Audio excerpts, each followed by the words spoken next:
Love-inspired suspense and HarperAudio present Christmas K-9 Guardians, featuring Perilous Christmas Pursuit by Lenora Worth, performed by Monica Plant, and Lethal Holiday Hideout by Katy Lee, performed by Leonore Woodworth.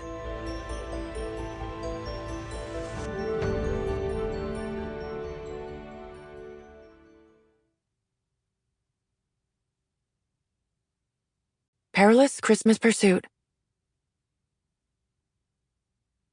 To my puppy Bogey, thank you for the doggy kisses and the unconditional love. Keep thy heart with all diligence, for out of it are the issues of life. Proverbs 4:23. 1. Hi, Granny. I'm almost done. How's it going?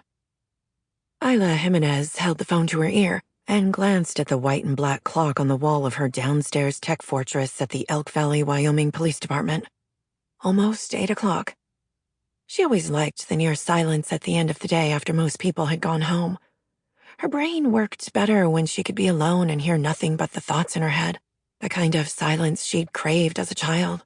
No one shouting, no one fighting, no one crying in a corner. Group homes were not for the squeamish.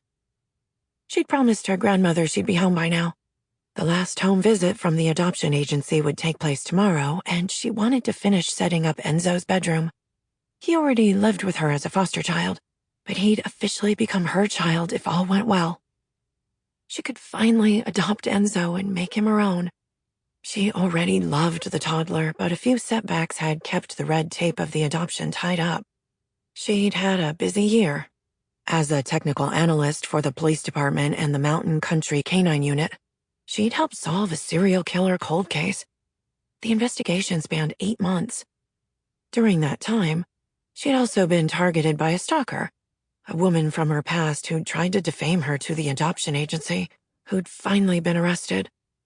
With Christmas fast approaching, Isla was ready to put those difficult events behind her.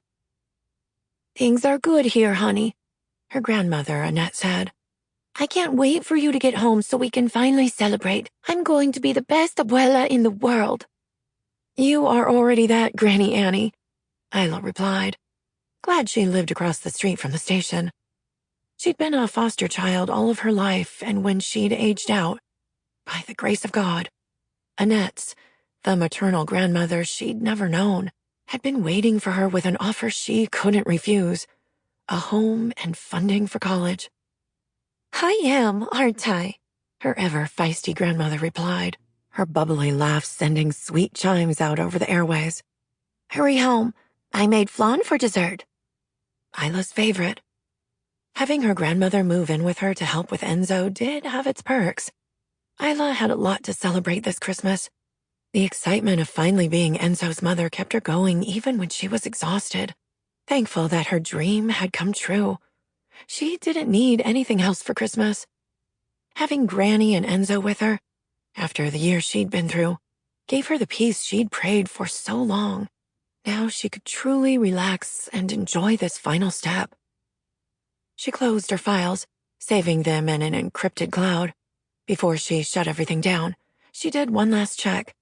She liked things neat, then grabbed a small laptop and some flash drives so she could finish up a few files before taking a week off. Always on call, she planned to enjoy some time with Granny Annie and Enzo over the next few days. Quiet time, so precious, to cuddle and dream of gifts and goodies. Heading toward the elevator, she stopped and went still when she heard footsteps echoing from the stairs. Who could be coming down to her lab without warning so late at night?